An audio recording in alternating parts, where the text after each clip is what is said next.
O cerco! O que é o cerco? O que tem o cerco? O que faz o cerco ser tão cercante?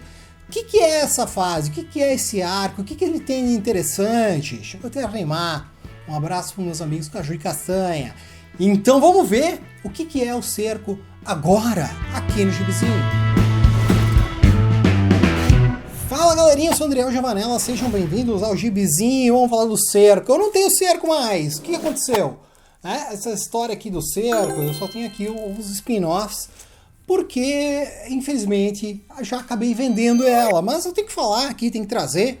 Eu tenho trazido as grandes sagas aí, as grandes fases do universo Marvel. Trazia anteriormente, num passado mais que distante. Porém, agora está na hora de voltar, e como que é uma fase que eu estou lendo, eu pretendo trazê-la aqui. Todas elas, ao menos, indicar o que tem de bom, o que tem de ruim, se vale a pena ler, se pode pular, o que interessa dentro das grandes fases da Marvel. E agora aqui falando do cerco, tá? Como vocês viram, e eu acabei de falar, essas aqui são spin-offs, tá? Eu tenho aqui o Homem de Ferro e Thor, tenho aqui Vingadores, tá? E eu tenho também o Reinado Sombrio, mas não tá aqui, né? Porque está à venda, talvez ainda esteja à venda. Mas o detalhe é que a saga em si do cerco, eu já tinha botado no sebo e me esqueci, né, de segurar. Acabei botando lá e vendeu. E daí eu não consegui trazer aqui para analisar com vocês.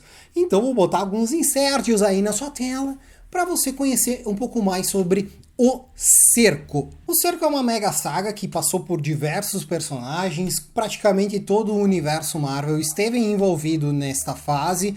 Tinha uma minissérie principal que era escrita pelo Brian Michael Bendis com arte do Olivier Coapel, mas existem muitos spin-offs, muita coisa que faz parte disso aí. Mais especificamente, o cerco é composto por 44 edições. Dá para ler só o principal? Sim. Aqui no Brasil, essa saga saiu originalmente ali no começo de 2011, ali, né? Não durou muitos meses, acho que em uns 4 meses aí já tinha encerrado tudo, ou até menos. Mas o importante é que estamos dentro do Reinado Sombrio. Lá está o Norman Osborn controlando a SHIELD da época, que se chamava Hammer. Ele controla a segurança dos Estados Unidos, tudo mais. E dentro dos Estados Unidos nós temos ninguém mais, ninguém menos que Asgard. Sim, Asgard está localizada ali em cima de Broxton. E isso faz com que o Norman fique putinho da cara, porque ele não quer saber de Asgard aqui na Terra, e daí ele resolve dar um jeito de armar um circo para poder invadir e derrubar Asgard. E esse circo doido que o Norman arma, ele justamente bota alguns vilões para lutar contra o Volstagg, aquele amiguinho do Thor.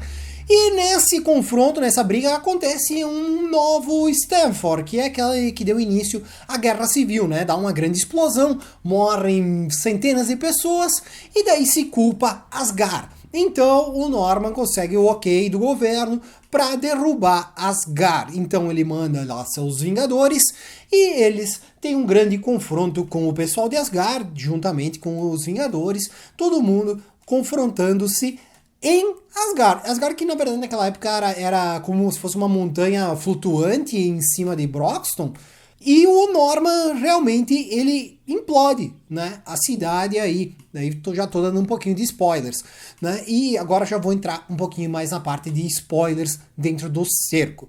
Bom, tirando a saga principal, as outras séries, elas têm uma certa ligação, mas eu vou te dizer assim, são histórias que se passam durante aquilo, tá?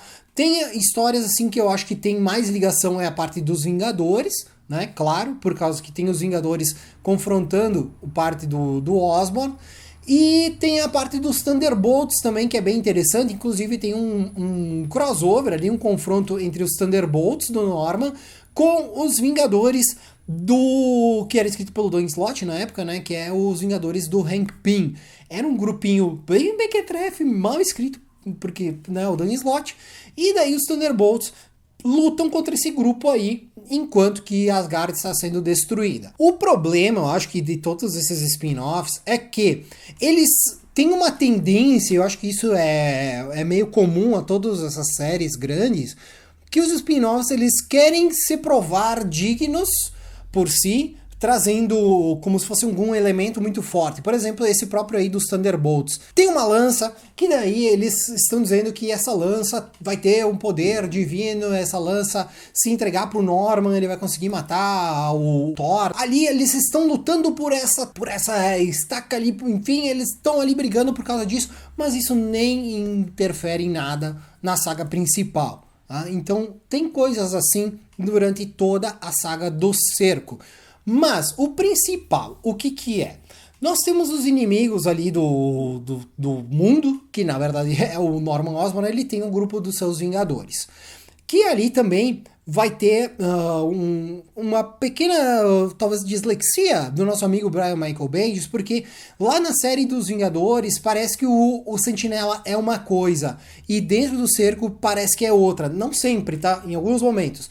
Porque nós vamos ver que o Sentinela tem uma importância muito grande aqui dentro, porque ele é um personagem que ele passa a ser controlado pelo Norman. O Norman descobre como entrar na mente do Sentinela e fazer com que o Sentinela faça aquilo que ele quiser, que o Norman quiser, né? Dá um confronto de ideias, assim, com aquilo que tem anteriormente, né? Falando do próprio Sentinela. E algumas coisas que veio até ali próximo, algumas coisas que estavam ali próximas, mostra um Sentinela um pouco diferente, como se ele fosse viciado em drogas, e daí meio que ele perde o controle por causa disso, tiram essas drogas dele. Na verdade o Norman estava controlando porque deu drogas, essas drogas aí que o tornavam poderoso. Enfim, tem umas coisas assim que são um pouco estranhas sobre o Sentinela, né, em paralelo à série principal. Um personagem que é bem importante aqui dentro, que também é do grupo dos Vingadores do Norman, é o Ares. O Ares, ele sempre foi meio reticente para trabalhar com o Norman, ele sabe que o Norman não tem tão boas intenções assim, mas ele diz assim, não, se tu fizer as coisas certas, eu vou trabalhar contigo, eu vou fazer aquilo que tu mandar. Mas no meio do cerco, quando que ele percebeu que estavam matando os deuses de Asgard, o Ares não gostou disso, porque ele também é um deus. Então ele confronta o Norman. E é nessa hora que tem a melhor cena da HQ, que é quando que o Sentinela pega o Ares e destrói ele no meio.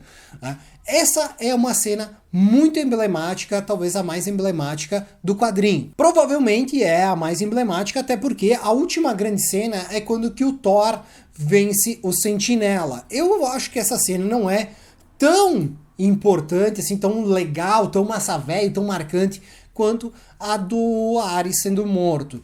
Mas também é bem importante e é o desfecho da saga do cerco. Enfim, quando que dá o confronto geral, então, como eu falei, o Sentinela é a principal arma, porém, no final, ele acaba meio que retomando o controle de sua mente, coisa assim, e ele, então, acaba desistindo e pede pro Thor matar ele morre, e tudo certo. Outro desfecho que é bem importante aqui dentro é quando que o Norman perde o resto da sua racionalidade e ele se transforma em Duende Verde no meio da galera aí. Esse também é um ponto bem forte, porque ali já daí os governantes percebem que o Norman é um cara completamente fora de si, que não pode dar controle da segurança nacional para ele, e daí quando que... E também é bem importante frisar que nessa série aqui volta o Steve Rogers. O Steve Rogers ele estava dado como morto desde lá de Guerra Civil, mas ele já tinha voltado, só estava agindo nas obscuridades, né? Ele não estava sob holofotes. O Capitão América que estava sendo mostrado era o Bucky. Então, nesse momento aqui, o Steve Rogers, ele assume a liderança dos Vingadores e quando que ele se põe à frente ali dos Vingadores, ele acaba se tornando de novo aquele personagem fantástico, aquele cara que é um padrão de liberdade, do sonho americano e etc.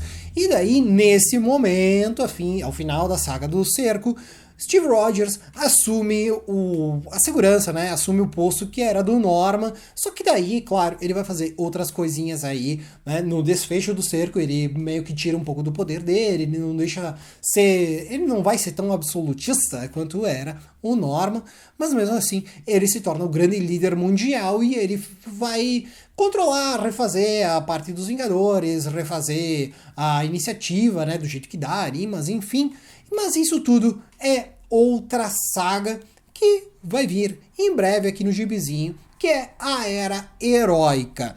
Então, se você gostou do vídeo de hoje, né, por favor, se inscreve, por causa que é muito importante sua inscrição, ativa o sininho, e se quiser comentar alguma coisa, comenta, tá? Deixa aí a sua indignação, né? Pra mim, eu acho que tem que sair a saga do cerco no Marvel Essenciais, só ela, tá? Talvez nesse momento a Panini já tenha anunciado isso, mas talvez não, né? Não sei, esse vídeo não é ao vivo, eu sou pego de rasteira por vários anúncios sempre, mas enfim, queria que saísse só encadernado só do cerco, porque saiu junto com o Thor, e as coisas do Thor eu acho que elas não condizem com aquilo que tá no cerco. Tá? Principalmente porque tem coisas que acontecem no Thor que acontecem numa edição e na edição seguinte já não parece que não aconteceu. Por que eu tô falando? Tô falando de quando que no meio dali do Thor, o Loki faz a cabeça do pessoal e joga Asgard perto da Latvéria. Só que daí, quando começa o cerco, Asgard já tá de volta lá nos Estados Unidos. Enfim, são coisas estranhas que acontecem no mundo da Marvel, por isso que tinha que sair o cerco em Marvel Essenciais, que daí ia ter só o arquinho fechado, que é o que interessa pra nós. Que é uma fase bem legal, eu gostei disso aqui, e foi um desfecho aí pro Reinaldo Sombrio, que foi uma fase bem legal. Então fica a dica, daqui a alguns dias, daqui a algum tempo, não sei quanto, a Era Heróica, e era isso por hoje. Um forte abraço e tchau!